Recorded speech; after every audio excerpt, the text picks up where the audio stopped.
जय Hind everyone. Once again मैं आपके सामने नई वीडियो लेके आ गया। अब ये वीडियो जो है ये है भक्ति और सूफी ट्रेडिशंस के अंदर। और सूफी ट्रेडिशंस को पढ़ने के लिए हमें सबसे पहले इस्लाम को पढ़ने की जरूरत है, क्योंकि सूफी ट्रेडिशन का जो ओरिजिन है वो इस्लाम से है। इस्लाम को समझना बहुत जरूरी है सूफी ट्रेडिशन के लिए। तो देखिए, सबसे पहले यहाँ पे जो शुरुआत करते हैं वो है इस्लाम इन भारत या फिर इंडिया। इस्लाम की एंट्री इंडिया में कैसे हुई, कैसे उसने यहाँ के सिस्टम को चेंज किया, और चेंज किया तो बाद में ये ऑल ओवर इंडिया में फैला कैसे, और जब फैला तो इस ट्रेडिशन में था क्या क्या, कैसे इसमें इसी के अंदर से फिर सूफीज्म डेवलप होता है, कैसे ये मक्का से जब यहाँ तक आया तो डिफरेंट कल्चर से मिलता जुलता आते आते आते आते बाद में यहाँ के लोकल कस्टम को अडॉप्ट करता है, और बाद में इस्लाम के अंदर भी कुछ चेंजेज आ जाते हैं। ये हमें जो दिखाई देते हैं सारे के सारे हम लोग इसमें रिवील करेंगे और आपको समझाएंगे। देखिए कैसे इस्लाम इन भारत। इस्लाम जो रिलीजन है उसका जो ओरिजिन माना जाता है या जो ओरिजिन है वो सारा का सारा है करंट टाइम का एक कंट्री है Saudi Arabia. Saudi Arabia country के अंदर जो मक्का है, मक्का जहाँ पे हज के लिए पिलग्रिमेज पे जाते हैं बहुत सारे इस्लाम फॉलो करने वाले लोग, उसको इसका ओरिजिन माना जाता है। और इसके जो ओरिजिन करने वाले हैं उनको माना जाता है प्रॉफिट मोहम्मद को। प्रॉफिट मोहम्मद जो है वो है इस रिलीजन के जो ओरिजिन करने वाले हो, इस रिलीजन को फॉर्म करने वाले। अब यहाँ ध्यान से देखिए एक बात को, सऊदी अरेबिया से आखिर इंडिया में आ कैसे गया, तो इसकी शुरुआत कहाँ से होती है। उस टाइम का जो इंडियन सब कॉन्टिनेंट है वहां पे मोस्टली हिंदू रूलर हुआ करते थे, और ऐसे ही एक हिंदू रूलर थे जो करंट टाइम का पाकिस्तान का सिंध प्रोविंस है, वहां पे दाहिर सेन, दाहिर सेन नाम के हिंदू रूलर थे। दाहिर सेन के ऊपर एक मुस्लिम कमांडर अटैक करता है, और फर्स्ट टाइम अटैक करता है इंडिया के ऊपर। वो अटैक करता है 1711 सीई में, सॉरी 711 सीई में, 711 सीई में। उसका नाम होता है मोहम्मद बिन कासिम। मोहम्मद बिन कासिम जब अटैक करता है इंडिया के सिंध प्रोविंस के ऊपर तो वहां पे दाहिर सेन को हरा देता है, और उस एरिया के अंदर जो रीजन है वो जो रीजन उसको कैलिफ जो मूवमेंट उसके अंडर में ले लेता है। अब कैलिफ मूवमेंट है क्या, ये देखिए इस्लामिक जो रूलर्स होते हैं उन सारे के सारे ने उसके जो रूलर होते हैं उनको कैलिफ कहा जाता है। बाद में ये कैलिफ जो है यही बाद में जो खिलाफत मूवमेंट है ये सारा मैटर उसी का है, जो हम नेक्स्ट जब चैप्टर्स आएंगे उसमें पढ़ेंगे। तो सबसे पहले मोहम्मद बिन कासिम अटैक करता है सिंध प्रोविंस के ऊपर जहां का किंग होता है दाहिर सेन 711 सीई के अंदर, और दाहिर सेन हार जाता है, और यहाँ पे इस्लाम का सबसे पहले इन्वेजन होता है इंडिया में। इन्वेजन होने के बाद आगे जो इस्लाम है वो आप वैसे तो पढ़ते हो लेकिन इस बुक के अंदर दिया नहीं गया है। बाकी पृथ्वीराज चौहान के साथ जो फाइट होती है मोहम्मद गोरी की, उसके बाद कंटिन्यूस फाइट होती रहती है, एक के बाद एक, एक के बाद एक, एक के बाद एक। लेकिन इस्लाम जब अपने पैर जमा पाता है दिल्ली के आसपास तो वो जमा पाता है 12th सेंचुरी में। 12th सेंचुरी में टर्क्स जो तुर्की से आए थे और प्लस अफगान्स, ये मिलके फॉर्म करते हैं दिल्ली सल्तनत। दिल्ली सल्तनत फॉर्म करते हैं। यहाँ से इस्लाम की शुरुआत होती है जिसमें अलाउद्दीन खिलजी, कुतुबुद्दीन ऐबक, इल्तुतमिश, बलबन, ऐसे बहुत सारे रूलर थे। यहाँ तक कि आपने इब्न बतूता पढ़ा होगा, उसमें जो मोहम्मद बिन तुगलक आता है वो भी इसी में एक है। तो सारे के सारे दिल्ली सल्तनत स्टैब्लिश करते हैं, फॉर्म करते हैं, और उसके बाद यही ट्रेडिशन आगे बढ़ता रहता है। बाद में इसी के आगे बढ़ाते हैं मुगल रूलर्स। मुगल रूलर्स जो 16th सेंचुरी के अंदर आए थे, जिसका मुगल रूलर्स में सबसे पहला बाबर था, और लास्ट में तो बहुत सारे, बहादुर शाह जफर था 1857 के रिवोल्ट में। फिर ऐसे ही आगे बढ़ता रहता है इस्लाम, और बढ़ते बढ़ते ऑलमोस्ट ऑल इंडिया को कवर कर लेता है। यहाँ तक कि साउथ इंडिया के अंदर जो डेक्कन वाला पार्ट है उसमें भी बहुत सारी सल्तनत डेवलप हो जाती है। इसका मतलब ये हुआ कि इस्लाम अपने पैर यहाँ पे पसार चुका था, और ऑल ओवर इंडिया में 12th सेंचुरी के बाद इस्लाम का स्प्रेड होने स्टार्ट हो गया था। अब आगे देखिए, इस्लाम जब यहाँ पे आता है तो पहले तो आ गया लैंड रूट के थ्रू, वाया लैंड रूट आ गया। दूसरा जो रूट था वो था सी रूट। अब सी रूट कैसे, जो अरेबियन ट्रेडर्स हुआ करते थे सारे के सारे, वो अरेबियन ट्रेडर्स सब के सब इंडिया से ट्रेड करते थे। अब वो इंडिया से जब वो ट्रेड करते थे तो ट्रेड करते टाइम जो करंट टाइम का मालाबार कोस्ट है, जो आप कह सकते हैं किस रीजन में आता है, केरल स्टेट वाले रीजन में आता है, वहां पे ये लोग आए और वहां पे भी कुछ इस्लामिक जो लोग हैं, इस्लाम फॉलो करने वाले, वहां पे भी सेटल हुए। तो साउथ इंडिया, नॉर्थ इंडिया में दोनों टाइम आया, और नॉर्थ इंडिया में क्योंकि लैंड रूट था तो यहाँ पे इन्वेजन किया और यहाँ के लोकल रूलर्स को हरा के यहाँ पे इस्लाम को स्टेब्लिश कर दिया गया। और सबसे पहले अगर इस्लाम यहाँ पे आया तो सूफिज्म के थ्रू नहीं आया। सूफिज्म थोड़ा सा ऐसे कह सकते हैं, एक ऐसा आइडिया है जो थोड़ा लिबरल आइडिया है, जिसमें भक्ति मूवमेंट जैसा ही कुछ कुछ है। लेकिन अगर शुरुआत के अंदर इस्लाम आया तो इन्वेजन के थ्रू ही आया था, अटैक करते हुए आया था। अब यहाँ पे आने के बाद देखिए, इस सारे सिस्टम के बाद इस्लामिक रूलर रूल कैसे करते हैं, वो बातें सारी समझेंगे। वो बातें समझने के लिए एक बात आपको समझना जरूरी है, इस्लामिक रूलर जब रूल करते हैं तो वो एक लॉ के अकॉर्डिंग करते हैं। अब वो लॉ क्या है? वो लॉ है शरिया। अब शरिया लॉ के बारे में हम लोग देखिए जानेंगे। अब देखिए शरिया लॉ के बारे में जानते हैं। शरिया लॉ वो लॉ है जिसपे सभी रूलर उसी के अकॉर्डिंग रूल किया करते थे। हालांकि करंट टाइम पे भी जितने इस्लामिक कंट्रीज है उसमें शरिया लॉ को अडॉप्ट करने की बात की जाती है। हालांकि कुछ कंट्रीज ट्राई करते भी हैं, लेकिन ये बहुत ज्यादा हार्श है। हार्श होने की वजह से करंट टाइम की लिबरल सोसाइटी में इसका इम्पोजिशन बड़ा मुश्किल है, पॉसिबल ही नहीं है। आप अगर ऐसे समझ लीजिए, देखिए, और डेमोक्रेसी जहां पे होगी वहां तो शरिया हो ही नहीं सकता। देखिए जरा गौर से समझिए, जो भी इस्लामिक रूलर्स हैं इंडिया में आए, इस्लामिक रूलर्स जिन्होंने दिल्ली सल्तनत बनाई, इसके बाद मुगल वाले एम्परर हैं, इन सब को रूल करना होता है अकॉर्डिंग टू शरिया। अब शरिया क्या है? शरिया है एक इस्लामिक लॉ, इस्लामिक कानून है शरिया। और इस कानून में इस्लामिक रूलर्स को गाइडेंस प्रोवाइड करवाने के लिए जो होते हैं वो होते हैं उलेमा। उलेमा कौन होते हैं? देखिए, उलेमा, उलेमा है प्लूरल किसका? आलिम का। आलिम सिंगुलर वर्ड है और उलेमा प्लूरल वर्ड है। उलेमा होते कौन है? पहली बात, आलिम का मतलब जानिए। आलिम का मतलब होता है वन हु नोज, ऐसा जो जानता है। क्या जानता है? जो इस्लामिक स्टडीज के बारे में जानता है, जो इस्लामिक लॉ को जानता है। इस्लामिक लॉ मतलब क्या? शरिया। इसके अलावा जिसके पास ट्रेडिशंस को प्रिजर्व करने की पावर है। इसके अलावा कुछ जुरिडिशियल या कह सकते हैं कुछ टीचिंग्स, ये सारी पावर कंट्रोल करते हैं आलिम और उलेमा। आलिम का मतलब होता है वन हु नोस। ये लोग गाइड प्रोवाइड करते हैं इस्लामिक रूलर्स को कि वो शरिया लॉ के अकॉर्डिंग यहाँ पे रूल करे। जहां पे भी इस्लामिक कंट्रोल होता है वहां पे इस्लामिक रूलरशिप होती है वहां पे। अब देखिए, इस्लामिक लॉ बना किससे है? ये शरिया। ये शरिया बना है एक तो कुरान जो बुक है इस्लाम के अंदर, होली बुक कहा जाता है जिसको। दूसरा जो नाम आता है वो आता है हदीस का। तीसरा नाम आता है वो आता है कियास का। और चौथा नाम आता है वो आता है इज्मा का। अब ये चारों हैं क्या? कुरान तो सीधी सीधी बात है, होली बुक है। दूसरा हदीस क्या है? हदीस प्रॉफिट मोहम्मद के ट्रेडिशन के अंदर जो भी उनके वर्ड्स थे और उनकी डीड्स थी, जो काम किए थे, जो शब्द बोले थे, उनको याद किया जाता है और उन्हें याद के अकॉर्डिंग ये बुक्स बनाई गई हैं। उन्होंने जो काम किए थे उसी के अकॉर्डिंग। तीसरा कियास है। कियास देखिए क्या है? कियास का वैसे तो मतलब होता है रीजनिंग टू एनालॉजी,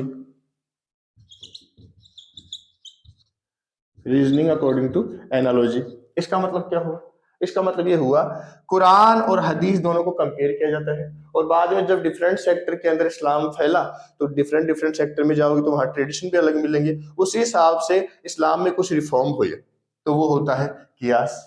और ऐसे ही कोई कम्युनिटी, मान लो डिफरेंट कम्युनिटी है, उसकी भी कुछ बातें इस्लाम को अच्छी लगी तो उसके सजेशन को ही इन लोगों ने एक्सेप्ट किया, थोड़ी बहुत बातों को, ज्यादा को नहीं, क्योंकि ज्यादा को इस्लाम ने कभी एक्सेप्ट किया नहीं। तो जब थोड़ी बहुत बातों को एक्सेप्ट किया, कंसेंसस जो होता है कम्युनिटी का, जो सहमति होती है, जो कम्युनिटी एडवाइस करती है, ठीक है इस्लामिक जो लोग जानते हैं वो लोग, ये ऐसा होना चाहिए। तो इन चार चीजों को शामिल किया गया शरिया लॉ के अंदर, कुरान को, हदीस को, कियास को और इज्मा को। इन चार चीजों से मिलकर बना है शरिया लॉ। और इस शरिया लॉ को गाइड करने के लिए उलेमा है, जो आलिम का प्लूरल होता है। आलिम का मतलब होता है वन हु नोज। और ये सभी लोग मिलके शरिया लॉ के अकॉर्डिंग इस्लामिक जो रूलर्स हैं, जो यहाँ के किंग्स हुआ करते थे इस्लाम फॉलो करने वाले, उनको गाइड करते थे। इस बात को आप समझिए, इस्लामिक रूलर्स को गाइड करने के लिए शरिया लॉ है जो कुरान, हदीस, कियास और इज्मा से बना है। और इसमें गाइडेंस देने के लिए उलेमा है। उलेमा प्लूरल वर्ड है आलिम का। आलिम का मतलब होता है वन हु नोज, जो जानता है। क्या जानता है? जो इस्लामिक लॉ जानता है, इस्लामिक स्टडीज जानता है, जो ये है सरिया। ये है शुरुआत इसकी। अब इनके अकॉर्डिंग ही इस्लामिक रूलर्स को काम करना पड़ता था। अब काम करना तो पड़ता था, लेकिन इसमें एक बड़ी प्रॉब्लम है। इस्लाम ऐसा तो है नहीं सारी दुनिया में था। जहां जहां इन लोगों ने इन्वेजन किया, वहां वहां की जनता ने या तो डर के मारे, और या फिर आप कह सकते हैं बाद में जब सूफीज्म डेवलप होगा तो उसका दूसरा रीजन था, इस्लाम को एक्सेप्ट करना स्टार्ट कर दिया। अब इस्लामिक रूलर्स के सामने जब इंडिया के अंदर आए तो एक बहुत बड़ी दिक्कत थी। और दिक्कत क्या थी? दिक्कत ये थी कि सरिया लॉ वहीं इंप्लीमेंट हो सकता है जहां इस्लाम फॉलो करने वाली सब्जेक्ट रहती हो, जनता रहती हो। लेकिन यहाँ तो इस्लाम फॉलो करने वाले बहुत कम लोग थे। यहाँ तो मोस्टली जो ऑलरेडी थे वो सनातन धर्म को फॉलो करते थे, सनातन का रिलीजन था, या जैन रिलीजन को फॉलो करते थे, या फिर थोड़े दिनों बाद में जब सिख रिलीजन आता उसको फॉलो किया जाता है, बौद्धिज्म को फॉलो किया जाता है। डिफरेंट टाइप के यहाँ पे रिलीजन थे, डिफरेंट टाइप की यहाँ पे इंडिया में सेक्ट थे। तो देखिए इस इन सारी चीजों के लिए इस्लाम के अंदर एक चीज है, इस्लाम के अंदर एक चीज आती है जो डिफरेंट कम्युनिटी जो इस्लाम से अलग है उनके लिए यूज की जाती है, जिम्मी। जिम्मी का वैसे मतलब होता है प्रोटेक्टेड, संरक्षित, रक्षित। और ये वर्ड आया है अरेबिक वर्ड से।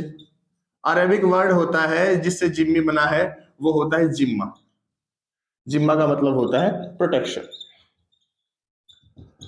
मतलब इस्लामिक रूलरशिप के अंडर जो लोग इस्लामिक लॉ फॉलो नहीं करते उनको जिम्मी कहा जाता है। ये वर्ड आया है जिम्मा नाम के वर्ड से, जो जिसका मतलब होता है प्रोटेक्शन।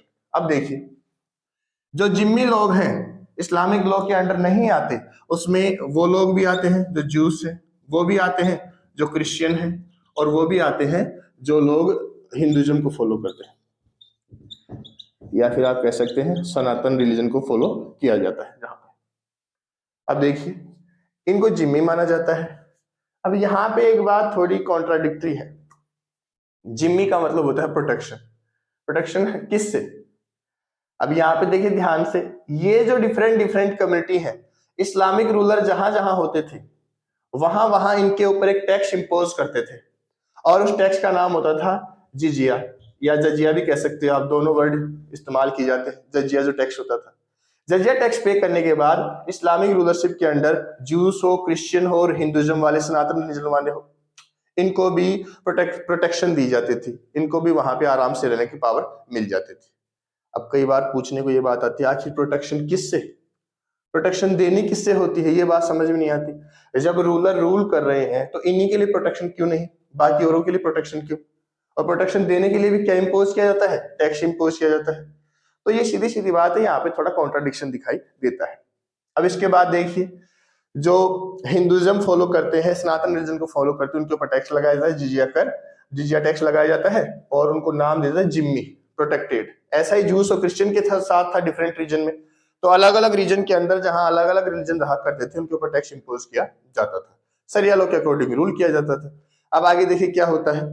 इस्लाम जब यहाँ पे आता है तो बुक के अंदर दे रखा है कि इन लोगों ने बहुत सारे जो डिफरेंट रिलीजन थे उनके लिए फ्लेक्सिबिलिटी शो की, लचीला व्यवहार रखा, अपना बिहेवियर बहुत अच्छा रखा, कुछ को क्या कहते हैं डोनेशन भी दिए, लैंड ग्रांट भी की। लेकिन ये सब तो कुछ बातें हैं, बाकी जो डिमोलिशन है टेम्पल्स का वो भी इन्हीं लोगों ने किया था। तो ये थोड़ा सा कॉन्ट्राडिक्टरी है, बुक के अंदर सिक्के का एक पहलू दिखाने सही नहीं होता, दूसरी बात भी बतानी होती है। आगे देखिए ये सब होने के बाद आगे बढ़ते हैं। आगे बढ़ते हुए आपको ये बताते हैं इस्लामिक जो रूलरशिप होती है उसके अंदर और क्या क्या होता था। जब इस्लाम आ गया इंडिया में तो ये एलिट क्लास तक ही कन्फाइंड नहीं रहा। एलिट क्लास कौन होती है? रूलर्स की क्लास, या फिर कह लीजिए जिनके पास वेल्थ होती है, जो सोसाइटी के ऊपर रूल करते हैं। यहीं तक इस्लाम नहीं रहा। इस्लाम धीरे धीरे किस किस कम्युनिटी में फैला? ये ट्रेडर्स के अंदर भी फैला। दूसरा ये पीजेंट्स जो हैं वो इस्लाम फॉलो करते थे, वो भी हो गए। तीसरा जो वॉरियर क्लास थी उन्होंने इस्लाम फॉलो कर लिया। चौथा जो आर्टिसंस थे उन्होंने इस्लाम फॉलो कर लिया। अब चाहे वो डर के मारे करा हो या फिर प्रेम से करा हो वो डिफरेंट बात है, लेकिन इस्लाम यहाँ पे चलने लग गया। और इस्लाम के अंदर 5 प्रिंसिपल्स होते हैं, 5 पिलर्स ऑफ फेथ। और 5 पिलर्स ऑफ फेथ क्या है? 5 pillars of faith in Islam. पहला देखिए, पहला है first, there is only one God. दुनिया में सिर्फ एक ही भगवान है और उसको क्या नाम दे रखा है? अल्लाह। और इसी के अंदर एक और इंक्लूड है, इसी पूरी लाइन के अंदर, कि जो प्रॉफिट मोहम्मद है, prophet Muhammad is a messenger of God. Prophet Muhammad जो है वो भगवान के दूत हैं, उनके मैसेज को डिलीवर करने वाले हैं। पहली बात तो ये 5 जो पिलर सफेद की है। दूसरी बात क्या है? दूसरी बात ये है कि सभी को ऑफरिंग करनी है प्रेयर को 5 टाइम्स इन ए डे, मतलब एक दिन के अंदर 5 बार प्रार्थना करनी है। उसी को क्या नाम दिया गया? नमाज। उसी को नमाज नाम दिया गया। ये तो 2 हो गए। 2 होने के बाद तीसरा देखिए, तीसरा है वो है गिविंग आर्म्स, मतलब जो जकात है वो देनी है। थर्ड जो है वो है गिविंग आर्म्स, डोनेशन, या फिर आप कह लीजिए दान देना, तो इसको कहा जाता है जकात। उसके अलावा फोर्थ जो है रमजान का जो होली मंथ आता है उसमें फास्ट रखना है, उपवास रखना है। और फिफ्थ जो है, फिफ्थ ये है कि सबको जो इस्लाम फॉलो करते हैं, हज जो पिलग्रिमेज होती है, हज किसे कहते हैं? पिलग्रिमेज टू मक्का, मक्का। मक्का कहाँ पे है? Saudi Arabia. तो ये 5 पिलर्स है फेथ के।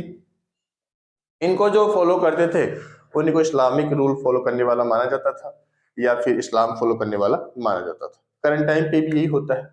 लेकिन याद रखिए, चाहे कितना ही महान रिलीजन रहा हो, कितना ही बड़ा रिलीजन रहा हो, जब वो डिफरेंट कल्चर के टच में आता है तो उस कल्चर का कुछ ना कुछ इफेक्ट रिलीजन के ऊपर पड़ता ही पड़ता है, चाहे हम कितना ही कोशिश करें। तो जैसे इस्लाम यूरोप की साइड गया तो यूरोप से कुछ बातें ली, जैसे इस्लाम इंडिया में आया तो वो इस्लाम जो सारी दुनिया को चेंज करते आ रहा था इंडिया में आके चेंज हो गया। और इंडिया में आके चेंज कैसे हो गया? कि सनातन जो रिलीजन है वो इतनी आसानी से चेंज होने वाला नहीं है। अब बाकी आप इस्लामिक वर्ल्ड देखिए, सारा जहां जहां पे इस्लाम है वहां पे जो और रिलीजन थे वो टोटली इरेडिकेट हो चुके हैं, वो कोई भी एग्जिस्ट करता ही नहीं है। और अगर एग्जिस्ट करता भी है तो वो किसी ट्रेड के लिए एग्जिस्ट करता है, रियलिटी में वहां पे कोई डेमोक्रेसी जैसी कोई चीज होती नहीं है। लेकिन अगर आप इंडिया की तरफ आके देखें तो इंडिया में आपको एक बात कमाल की नजर आती है कि इस्लामिक जो रिलीजन आया, इस्लाम जो रिलीजन आया, यहाँ पे आके उसमें कुछ चेंजेज आते हैं। सबसे पहले देखिए क्या चेंज आते हैं। सबसे पहले तो इस्लाम खुद ही डिवाइड हो गया। इस्लाम खुद डिवाइड किस में हो गया?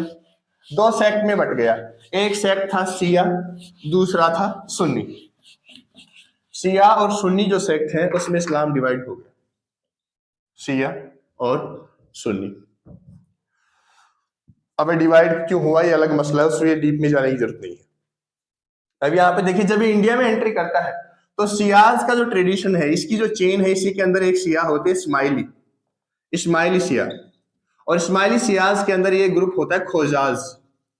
अब ये खोजाज करंट टाइम पर जो पाकिस्तान है वहां पे पाए जाते थे, ये ग्रुप होता है पीपल का। इन लोगों ने क्या किया? इन लोगों ने थोड़ा जो इंडियन कस्टम है, इंडियन कस्टम और इंडियन जो ट्रेडिशन है उनको इस्लाम के अंदर इंक्लूड किया। कैसे किया? कुरान की जो बातें हैं उनको लोकल लैंग्वेज में लेके आए, जो यहाँ की लोकल लैंग्वेज होती है, क्योंकि कुरान जो है वो अरेबिक लैंग्वेज में है। कुरान की सारी बातों को लोकल लैंग्वेज में यहाँ पे लोगों को बताया। और कैसे बताया? गा के, हिम्स की फॉर्म में, भजन्स की फॉर्म में, और कैसे? सिंग, गा के सारी दुनिया को बताया। अब गा के सारी दुनिया को बताया। खोजाज जो है, इस्माइली जो खोजाज होते हैं, जो सिया सेक्ट के अंदर आते हैं, उन लोगों ने इंडियन कस्टम और ट्रेडिशंस को अडोप्ट किया, यहाँ की लोकल लैंग्वेज को अडोप्ट किया, और कुरान की जो बातें हैं उनको दुनिया में स्प्रेड करने के लिए लोकल लैंग्वेज का यूज किया। और वो भी रागाज के थ्रू, मतलब जो राग होते हैं गाने के, उन सब के थ्रू। यहाँ तक कि एक वर्ड आता है यहाँ पे जीनन। जीनन का मतलब, ये जीनन जो वर्ड आया है ये आया है ज्ञान से। अब ज्ञान कैसे लिखते हैं? JNA, JNA। ज्ञान से आया है, ज्ञान से आया है जीनन। और ज्ञान का मतलब होता है नॉलेज। इसका मतलब साफ साफ हुआ, इस्लाम जब इंडिया में एंटर करता है तो यहाँ के जो लोकल कस्टम्स हैं, लोकल ट्रेडिशन है, उसका साफ साफ इफेक्ट नजर आता है। ये इस्लाम के अंदर वैसे तो कोई चेंज होता ही नहीं है, ये रिलीजन ऐसा है, लेकिन यहाँ पे इसका इफेक्ट आता है किसका? इंडियन कल्चर का। इस्माइली जो सिया खोजाज होते हैं वो क्या करते हैं, कुरान की जो अरेबिक वर्सेज उनका यूज नहीं करते, और क्या करते हैं, यहाँ की जो लैंग्वेज है, लोकल लैंग्वेज है, उस लोकल लैंग्वेज को यूज करते हैं और कुरान की बातों को दुनिया भर को बताते हैं, और वो भी रागाज में गा गा के, सिंग करके, हिम्स और भजन्स की तरह, जैसे मीरा बाई जी ने गाया था, गुरु नानक देव जी ने गाया था, कबीर जी ने गाया था, वैसे बिल्कुल वैसे ही। तो ये सब बातें पता लगती है कि लोकल कस्टम्स का बहुत ज्यादा इफेक्ट होता है जब कोई नई चीज यहाँ पे आती है, चाहे वो कितनी पावरफुल क्यों ना हो, चाहे उन्होंने दुनिया ही क्यों नहीं जीती हो, लेकिन इफेक्ट आता ही आता है। पहली बात तो ये। दूसरा देखिए, और हमें इफेक्ट कहाँ पे नजर आता है, और भी ज्यादा जो इंपॉर्टेंट है वो नजर आता है मालाबार कोस्ट की तरफ। मालाबार कोस्ट में बहुत सारे ट्रेडर्स आके रहने लग गए थे और वो ट्रेडर्स इस्लाम को फॉलो करते थे। अब मालाबार कोस्ट है कहाँ पे, देखिए मालाबार कोस्ट ये है करंट टाइम के केरला में। यहाँ पे बहुत सारे लोग आए थे। यहाँ पे जब वो लोग आए तो उन्होंने इस्लामिक जो प्रिंसिपल है उनको तो अडॉप्ट किया, लेकिन यहाँ के लोकल ट्रेडिशन और कस्टम्स को भी अडॉप्ट कर लिया। कैसे अडॉप्ट कर लिया? सबसे पहले तो अरेबिक लैंग्वेज नहीं बोलते थे, वो मलयालम लैंग्वेज बोलते थे। मलयालम लैंग्वेज जो केरला की नेटिव लैंग्वेज है, केरल की। सेकंड बात यह है कि वो उन्होंने मैट्री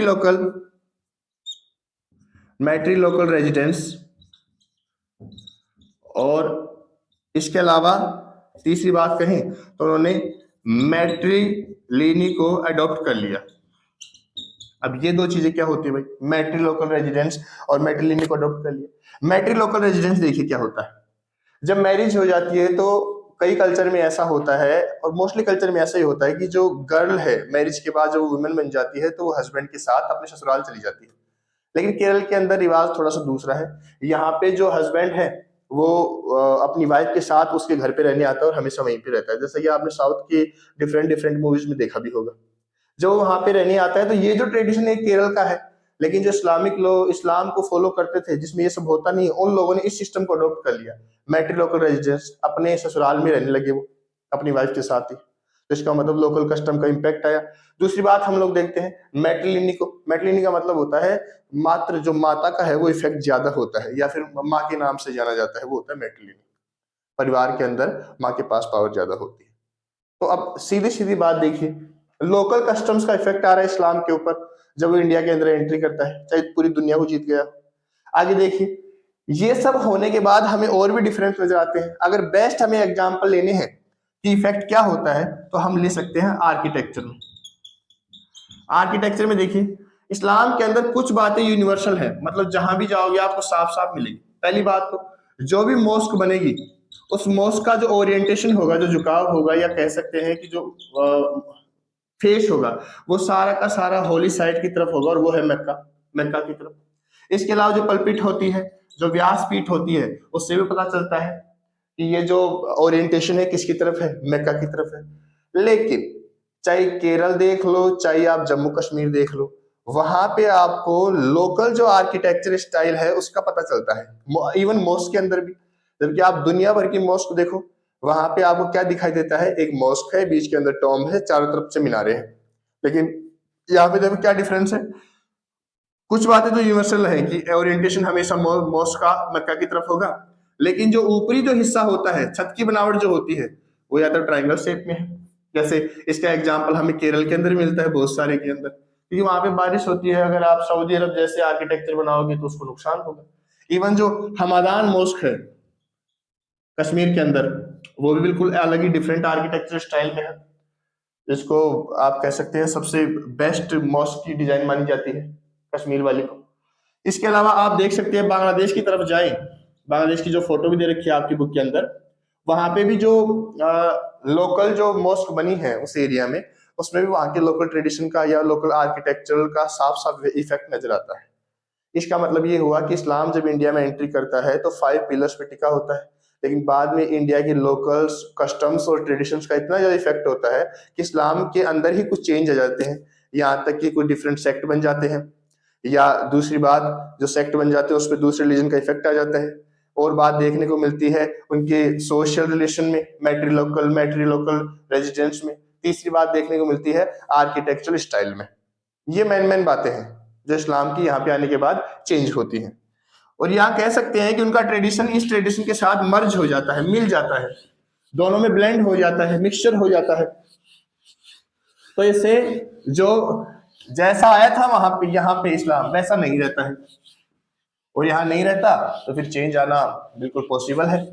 अब देखिए एक बात हो, 18 टू 20th सेंचुरी की अगर हम लोग किसी भी इंस्क्रिप्शन, किसी बुक को उठा के देखें, तो ये जो लोग आते थे इनको इनके रिलीजन के नाम से नहीं जाना जाता था। जैसे मान लीजिए ये जो मुसलमान वर्ड है इस्लाम फॉलो करने वालों के लिए बहुत बाद में आया, हिस्टोरियंस पता लगाते हैं बहुत लेटर में, बाद में आया। पहले जो वर्ड आता था वो उनके रीजन के हिसाब से आता था, कौन से रीजन से ये लोग आते हैं। देखिए जो लोग ताजिकिस्तान से आते थे, ताजिकिस्तान सेंट्रल एशिया में पड़ता है, उनको ताजिक्स कहा जाता था, ये ताजिक्स है। जो लोग और जो लोग तुर्की से आते थे, तुर्की जिसका नाम आजकल हो गया है, उनको उनको तुर्किस्त कहा जाता था, तुरुस्क, उनको तुरुस्क कहा जाता था। जो लोग पर्शिया से आते थे, करंट टाइम का जो ईरान है, उनको पारसिक कहा जाता था। ये डिफरेंट रीजन से जो लोग आते थे उनको डिफरेंट डिफरेंट नामों से बुलाया जाता था। मुसलमान को स्पेशल वर्ड नहीं था, ये बाद में, बहुत बाद में बना है। और देखिए इसके अलावा इनको एक और नाम से बोला जाता था, जैसे मान लीजिए मलेच।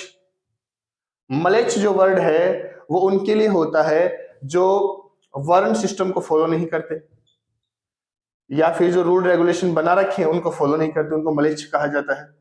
सेकंड जो बात है, ये बात है कि ये लोग संस्कृत से जो लैंग्वेज आई थी उसको भी यूज नहीं करते थे, तो अब इनको मलेच बोला जाता था, जो लोग बाद में मुसलमान जिनको कहा गया। यहाँ पे देखिए और डिफरेंट रीजन से आने वाले लोगों को अलग अलग नामों से बोला जाता है। जैसे यवन, यवन वाले बोला जाता था किनको, जो ग्रीक सोसाइटी से आते हैं, जो ग्रीक कंट्री से आते थे, ग्रीस से आते थे, उनको यवन वाले बोला जाता था। तो ऐसे शुरुआत के अंदर मुसलमान वर्ड था नहीं, बाद में ये वर्ड आया है। और मलेच जो वर्ड है वो डेरिगेटरी होता है, मतलब आप किसी को चिढ़ाने के लिए, मॉक करने के लिए वर्ड यूज करते हैं मलेच। तो साफ सफाई से नहीं रहता, या फिर जिनके ट्रेडिशंस थोड़े डिफरेंट हैं, या फिर आप ऐसे कह सकते हैं जो कास्ट सिस्टम छोड़ के वर्ण सिस्टम को फॉलो नहीं करते, या फिर जो डिफरेंट लैंग्वेज बोलते उनको मलेच कहा गया, जो इन्वेडर्स है उनको मलेच कहा गया, ऐसे आप मान सकते हैं। तो ये है इस्लाम का शुरुआती इन्वेजन इंडिया में, इस्लाम का क्या इफेक्ट था, कैसे कैसे इस्लाम यहाँ पे आया, क्या क्या इसके अंदर टर्म्स कंडीशन थी, कैसे ये चेंज हो गया। अब इस पूरे के बाद आता है सूफिज्म। सूफिज्म को पढ़ने के लिए आपको टोटली एक डिफरेंट माइंडसेट की जरूरत है, क्योंकि सूफिज्म जो है वो इस्लाम के इस टाइप की तरह नहीं है, उसमें थोड़ा सा लिबरलिज्म है, मतलब थोड़ा सा उदारवाद है, थोड़ी सी छूट दी जाती है कि आपको सभी चीजों को बिल्कुल स्ट्रिक्ट वे में फॉलो नहीं करना है। इसके अलावा सूफिज्म के अंदर बहुत ज्यादा मर्ज होता है इंडियन कल्चर। जैसे सूफी जो सेंट है वो बहुत सारी योगिक जो डिसिप्लिन को भी मानते हैं। इसके अलावा जैसे सिर मुंडन करवाना, ये सारा का सारा जो काम होता है, बाल्ड हेड होना मेरी तरह, वो सारा का सारा इंडियन सोसाइटी के अंदर चलता है, लेकिन सूफिज्म में वो भी फॉलो करवाया जाता है। इसके अलावा अपने गॉड की प्रेज में गीत गाना, हिम्स गाना, भजन गाना, वो सारा इंडियन कल्चर में भी है और सूफिज्म में भी है। तो वो जो सूफिज्म वाला चैप्टर है, ये तो ब्रीफली हो गया सब कुछ। सूफिज्म वाली जो बात है, जो बहुत बड़ा चैप्टर है, हो सकता है बहुत बड़ा टॉपिक है, हो सकता है एक दो वीडियो और बने तो वो हम उसमें कवर करेंगे। तब तक के लिए आप सभी लोग अपना ख्याल रखिए, अपना ध्यान रखिए। जय श्री राम, जय हिंद।